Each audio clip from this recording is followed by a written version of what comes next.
আসসালামু আলাইকুম প্রিয় দেশবাসী। বাংলাদেশ হইল ইসলামিক কান্ট্রি।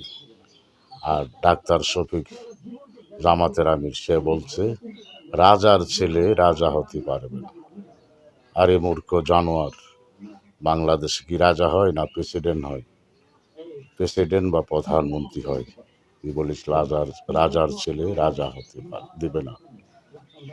তুমি কেঠা বাংলাদেশে এইসব বলার? রাজাকার শিবির, জামাত শিবির, একাত্তরের ট্যাগ পেয়েছ তোমরা রাজাকার।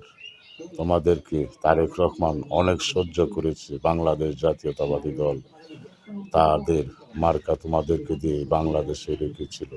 আর তোমরা এখন যা খুশি তাই বলে বেড়াচ্ছ।